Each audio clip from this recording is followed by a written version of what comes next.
What do I want to be when I grow up? Still not totally sure. I would like to be a barrister when I'm older. I want to argue for money. I quite like the idea of the police. That sounds quite good. I enjoyed Hot Fuzz. I want to become a psychiatrist in the future. What I would do? My gosh. I think I want to get into teaching. I don't know, because I don't think I'll ever grow up. I want to be a film director. I want to be a firefighter. At my stage in life, I'm very happy with what I've got. Whatever position I hold, I just hope to make a positive and impact towards other people. I want to be a criminal psychologist. I don't need to know what I want to do. What I need to do is just do something and see what happens. I always wanted to be a Member of Parliament, and I stood 5 times as a Liberal candidate and failed each time. And then I go to Parliament, but in the other chamber, to the House of Lords. So in that sense, I have actually achieved that objective. Still figuring it out. I have no idea.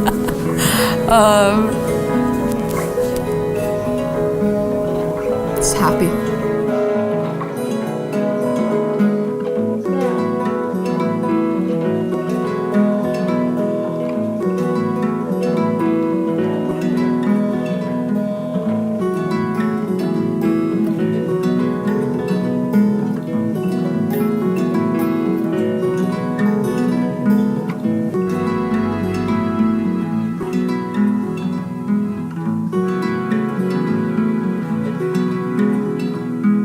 We have a millstone of people who are not fulfilling themselves and not performing, and therefore not helping the economy of the region to thrive in the way that it could.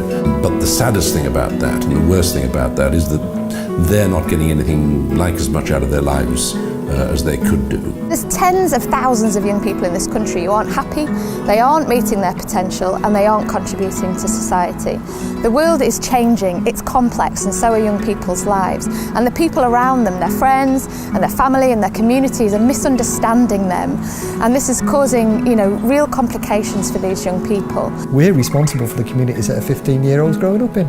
15-year-old's not responsible for the community they grow up in. They're 15. 10 years ago, they'd only just come out of nappies. What our parents recognised as careers and how the world of work works has changed so much that actually maybe their understandings of what work is aren't actually very helpful right now. I had this conversation with my dad in the car once, and he said, all I'm saying is that what you do is expendable. It's not necessary to surviving. What I used to do, what we do, we used to build things. You've got doctors who heal people, you've got builders who make houses, farmers who work in the field, whereas you don't do that. You're an artist, you make stuff that's expendable, essentially. And it is that attitude of it's all about survival. And these days I don't think it is so much. I think humans have got a good grasp on surviving nowadays. We've got that down, haven't we? We don't struggle to survive anymore. It's about living, about having it good and making sure that you enjoy every year that you've got going. They have a really restricting story put onto them. So it may be, no one from around here ever achieves anything. You're no good, you're a failure. We can't change the opinion on us, so sometimes we're like, well, why bother trying to change something that you can't? They don't take us as serious as we'd like to be taken when, we do have ideas and stuff. We often talk about youth and community as if they're two different things. Youth are community. Governments have a responsibility to set the framework. And so they define what the policy should be in terms of support for young people, and they can provide all kinds of mechanism for young people to get experience, young people to be supported financially in work through their employers, young people to get the training that is necessary, the apprenticeships, and so on. And that's what governments can do. But governments can't do everything. They're limited in terms of the number of people they have, and they're also limited by the amount of money they can put into things, because governments in the end are only the sum of their taxpayers. And it's everybody's responsibility to help young people. There's lots of opportunities and there's lots of young people, but there's a disconnect between the two. You can't force young people down one particular route. They've got to find the right opportunity for them at the right time, and they've got to have the confidence to make the most of it. What I wanted to be doing was out paddling, learning, working. really developmental things. What I did not want to be doing was being at school in the environment I was in. That you filled in, you answered 100 questions, and it would tell you what you were suited to be, what your career path should be. And it gave you a list of options, and for me it said I should be a vicar. The system itself isn't working, and the money is really tight, so we need to find ways to invest in solutions that really work and that tap into the real causes of these problems. And young people aren't the problem, they are the solution. Young people have got the power to be great, and we just have to trust them. I think a lot of people just think they can't. And I think if you try enough, you'll be able to do a majority of things. When we started the Ambition Lab project, we wanted to examine the ingredients necessary for young people to find their passion so they could take advantage of the opportunities available to them. And this led us to self-determination theory. Self-determination theory proposes that we have these basic psychological needs that we will search out and we will look for. As humans, we want to grow and develop. We also wanted to examine young people who've been through a process of finding their own motivation and work out what the key ingredients were very specifically to their lives and how this fitted to our theory. That's a cup, that's a toaster. That is a wine rack, well, it was a wine rack, and it broke like last week.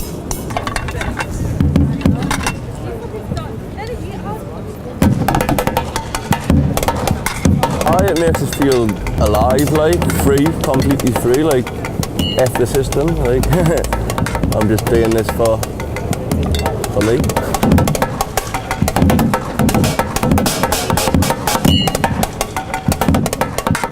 When I find something I like, it seems very easy to me just to get on with it. So whenever I've had something like that, whether it be sailing or kayaking or anything really, I've just been able to find the drive to do it. When I first started doing henna, I just did it for me and my sisters, and then I got into doing it for other people and friends and family, and from friends and family, and then starting and going to school, I went a bit bigger and started to do a lot more people, and a lot more people liked it and noticed me. There was an incident at my school when a friend of ours got stabbed, so that just made me realise that there's something I needed to do to inspire and encourage people within the community. Our first event was in 2008 during Peace Week, and it was really just about getting young people united and celebrating positivity and exposing them to constructive activities. Being a new kid, you sort of got in with the wrong crowds a little bit too early. I was brought back by a police officer, which my dad was not very happy about at all. And I think it was literally a day or two after that, we were playing basketball, just me and my old mate, and he had joined a film club. I'd said, right, I'm going to be showing you how to make animation next week, and so his friend knew that was coming and knew Gary loved cartoons. I think that was the impression that I got. He would just bring stuff back every now and then, and it would kind of build up a little bit and build up a little bit. You just thought, this kid knows what he's doing, and he's doing it. We decided that we were going to kayak around Great Britain in sea kayaks. We're the first ever people to go around Britain anti-clockwise. It was deemed to be against the prevailing wind, which made it a little bit harder, so people said. It did feel hard, so maybe it's true. I probably get the most satisfaction out of it when they really like it and they're always like, wow, it looks so amazing. If I couldn't do henna, it'd be so hard. I wouldn't really know what to do, because henna is part of my life now. The phrase YOLO, you only live once, we try and flip that into yo-yo, you're only young once. You're only young once. And that motto is, you know what, you've got to make the most out of the opportunities that are available to you now, so you could equip for a prosperous future. I think it was about 2 months after I'd been at uni, I got a call from the school, and they said that Tim was holding a creative lab here with a music video director called Corin Hardy. Corin had a look at my work, said he thought it was cool. I think it was a month afterwards, I got a phone call from Corin, and he said, I'm making the new music video, it's for The Prodigy. Do you want to be the animator?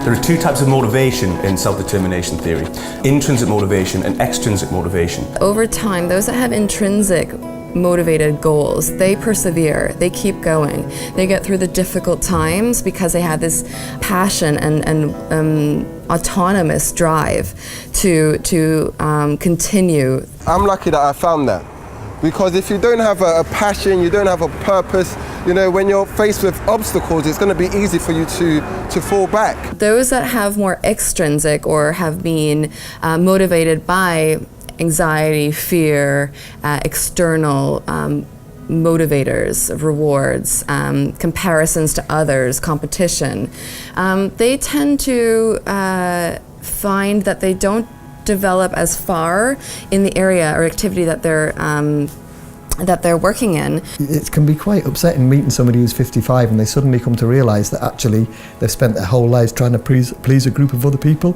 quite often a group of other people that they can't even name. For the first part of the research, we wanted to measure the intrinsic motivation and the extrinsic motivation of young people. That's extremely important. 9. I'd put that a 9. I'd say that's very important, but I'd say the chance is low. Asking us if I'm going to have a good job and stuff. Yeah. Our research findings were very interesting. Contrary to maybe popular opinion, we found that all of the young people had a great deal of intrinsic motivation. They wanted to act from their own volition. They really wanted to achieve things. So it would seem that the issue is not around motivating young people. The issue is around the environment we put young people in so they can tap into their own motivation. Self-determination theory posits that we need 3 different psychological needs to be met, and these are autonomy, relatedness, and competence. We walked up to the school, sat down in front of my teacher, and she said, right, so we got here maths, we got here biology, sports science, and what have you. Is that what you want to take? And I was thinking, no. I said, actually, no. Actually, I think I'm going to take graphics. And I was interested in film studies as well. And my dad said, well, that's not what we talked about at home though, was it? We talked about how you were going to do maths because that was going to get you that was going to take you far and you'll get a career that pays. So I think, yeah, now that I'm here though, yeah, I'm thinking film, I'm thinking art, and I'm thinking graphics. When individuals feel as if they're in control of their life and their future, this enhances their well-being considerably. The best way to engage with young people is just to talk to them. Plain and simple, just to talk to them, ask them what they want to do, not what other people want to do, what they feel they should be doing to, you know, what mum and dad thinks is best for them. I think some of the most exciting work we do is to support young people to design their own project. And I think the benefits of that is immediately young people have signed up to that, so they've actually chosen what they want to do. You've got to build that trust and say, this isn't about what I want to do, guys, this is about what you want to do. And I think that's how we get them to start feeling a bit more comfortable, confident, and trust in you to then think, actually, that person has my best interests at heart. We give them more and more and more responsibility so that eventually they're just taking the lead of the programme. Because once they make this choice, okay, I want to try this, and if it doesn't work out, they'll come back and they know that there's something else they can try. But if you impose it on them and say, you should do this, you know, 5-10 years down the line, they might look back and say, okay, my life has ended up like this and I'm not happy because this person told me I should be doing this. Having other people, being with other people and feeling connected to other people really can enhance our well-being. What kept me coming back was everyone's compliments about it, saying that I should start a business with it and just build on from it and see where I can go. We all need to feel valued by other people and we need to value other people. The relationship between a young person and it could be a mentor, teacher, it could be their peers, seems to be extremely important. From the beginning, that was what did it. For me, I think, back when I was at high school, in year 10, working on that first bit of animation, it was Tim's reaction that made me want to continue doing it, because up until then, I'd never done anything that anybody actually turned around and said, that's amazing. I think what's really important for young people to actually meet or turn their dreams and thoughts into aspirations and actually get on the path and start achieving and doing things is that other people not only believe that it's maybe possible, but also talk about it as if it's going to happen. For the overwhelming majority of people, it will be the social context that will determine what they're doing and where they're doing it, and whether they're going to have the aspirations or whether they're not going to have the aspirations. I think I stuck with it because I was in a real good group of people and we got into like a competitive thing and we did we just seemed to advance very quickly, and I just really loved it, so I stuck with it. When someone comes to you and says, you know what, I didn't go down this way, I went down this way. It was difficult, it was the right way, it was the positive way, but it's worth it. The hard work is worth it. So then it sets a vision for the future, and it makes you believe, okay, I can do it, it's possible. Everybody has it in them to succeed at something. Everybody does. And it's a question of how you unlock that. And for many, it's a mentor, someone who can stay with them. Yeah, having that mentor figure there who's feeding back and telling you that you're doing all right, you're doing a good job. I didn't realize until recently is actually probably one of the most important things, for me anyway, behind what keeps me going. To actually get around Britain in a sea kayak is a huge achievement. Lots of people have tried and not been able to do it, but I was more pleased by the way that they did it, the fact that they engaged their local community in support. And so when the hundreds of people were on the beach in New Biggin to see them arrive back, it was a culmination both for the lads inland on our left, but for all of those other people that had done so much to support them. To really connect with some of the young people, you've got to be authentic. So when I'm doing it, I realise that I'm telling them, you can, but at the end of the day, because I'm local, I might see them just walking down the street or do this or do that. Don't even know. It doesn't have to be classical culture or Greek or whatever it may be. It can be pop music, it can be football, it can be the most popular culture things around. But if they pursue it and they pursue it vigorously, then that can turn them into spheres that they will find of interest and enjoyment, and probably a job down the track as well. I kept learning and learning more and more, and I just got better and better at it. I started getting loads more ideas and making those ideas, like trying to make them happen. The young people we looked at, every one of them, when they'd moved forward with their life and discovered something they were passionate about and something importantly that they got very good at, this made a massive difference to them. Because I've got years behind me, I find that slowly the crowd that surrounds me have changed, and they're now working for me and with me, and they're very much interested in what I think, which just happened by itself really over the time.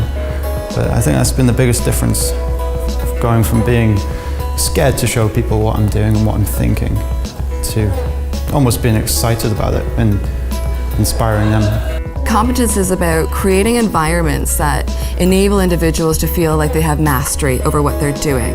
And put together, if we can create environments that help individuals express and feel autonomy, relatedness, and competence, this can significantly enhance our well-being and also intrinsic motivation.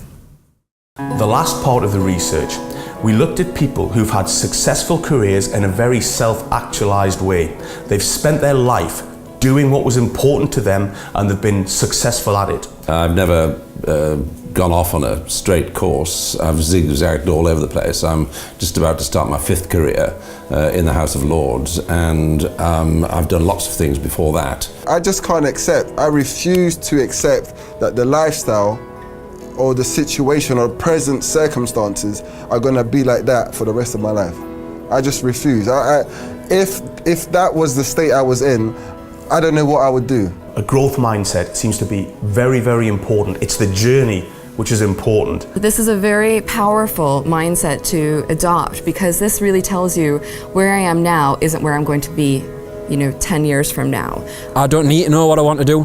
What I need to do is just do something and see what happens. So I'm doing something now, I'm becoming a nurse and I'm enjoying it. But if at any point I'm not, I'll just do something else. I think the idea of clear career paths is a myth. I describe mine as a career meander. I've been led more by the environment in which I've been operating than and the people that I've been working with and being friendly with than any great aspiration that I've had. And I've usually been quite surprised by ending up where I've ended up. To pursue a single goal with that kind of drive, yeah, okay, it works in a really narrow range of things where you've got one thing that you absolutely going to pursue to the exclusion of all others, but actually it's a really bad way to respond to the complexity of life. And for every one of those things that you choose to focus on, you're shutting down 50 other things that might be interesting to you. But now that I'm here and I'm doing this, I just want more.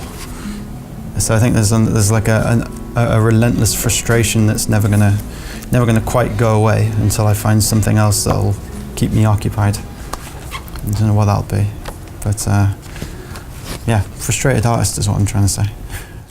So we're at a point with the research that we have pretty good evidence to support certain psychological needs and elements are important for flourishing and thriving. And if we can create interventions for young individuals that tick these boxes, then really, and give them a space where they can engage with them and facilitate these psychological needs, then this can only be a good thing. There is no magic wand. There are no magic levers that you can pull to reduce youth unemployment by 10%. What you can do is work with young people to build relationships with them, to help them be the best that they can be, to help them achieve whatever it is possible for them to achieve, and then see what happens. The real work, I've always known, and anybody really does know it, takes a long time to create change and get people to be more confident and more able. I've never been let down. I've been working with young people for over 30 years now. I think if you let people know that you trust in them, they usually rise their game. The idea that we need to raise the aspirations of young people is not necessarily so.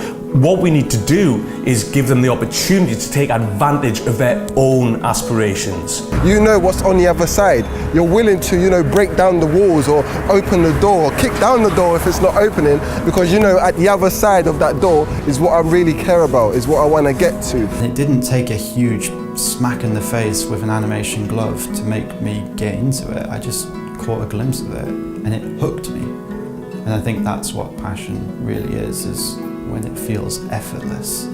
I was just sat with the family, this is Christmas Day and Tyne Tees and Harry Potter, and Gary's advert comes on in the middle of this film on Christmas Day, and you just think actually someone in a school can get anywhere, really, can get as far as they want to get. What are you interested in? What are you passionate about? What do you love doing? I mean, is it painting? Is it making music? Is it walking? Is it digging? Is it going out to sea? Whatever it is, make that into a business, because if that's what you're interested in, that's what you'll make a success of. And what's more, you'll actually enjoy it.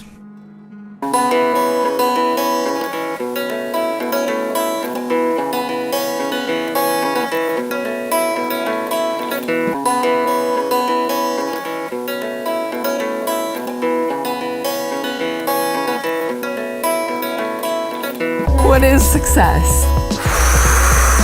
Doing what you enjoy to the best of your abilities. My definition of success. Success is happiness. Happiness, happy people. Success is kind of getting where you want to be in life. So you just need to be really happy with what you're doing. Doing what you love and doing what counts. Fulfilling relationships. Believing in yourself.